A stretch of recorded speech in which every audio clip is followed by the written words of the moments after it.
நிறைய கொடிய வியாதி பிடித்தவர்களுக்காக ஜெபிக்க நான் செல்வேன். நிறைய அழுகின புண்கள் உடையவர்களுக்காக ஜெபிக்க கடந்து செல்வேன். நிறைய மரண வியாதியில் இருக்கிறவர்களுக்காக ஜெபிக்க கடந்து செல்வேன். யாருக்கு ஜெபிக்க சென்றாலும் எனக்குள் ஒரு தயக்கம் இல்லை. காரணம், நம்முடைய தேவனாகிய கர்த்தர் யூதா கோத்திரத்து சிங்கம், மரித்த லாசரை உயிரோடு எழுப்பினவர், சப்பானியை நடக்க வைத்தவர், பச்சை தண்ணீரை திராட்சரசமாய் மாற்றினவர். வந்து பார், அல்லேலூயா, வந்து பார், இயேசுவிடத்தில் வந்து பார்.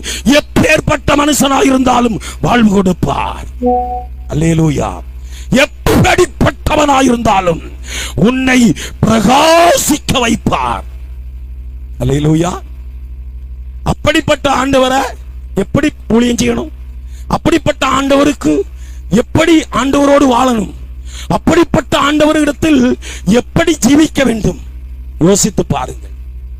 அவர் ஒரு முறை ஒருவனுக்கு ஒரு வாழ்வு கொடுத்தால் அதை ஒருவன் பிரயோஜனப்படுத்த வேண்டும், அதை ஒருவன் பயன்படுத்த வேண்டும். இல்லை என்று சொன்னால் அவர் அருமையான தேவனுடைய பிள்ளைகளை பட்சிக்கிற அக்கினி.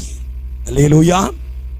அவர் ஒரு பக்கம் ஆண்டவர், அன்புள்ளவர், இரக்கமுள்ளவர், வாழ்வு கொடுக்கிறவர், நடத்துகிறவர், பாதுகாக்கிறவர், பரலோக இன்பத்தை கொடுக்கிறவர். கீழ்ப்படியாமல் இருந்தால் வாலிபரே, பட்டயம் உன்னை தேடி வரும்.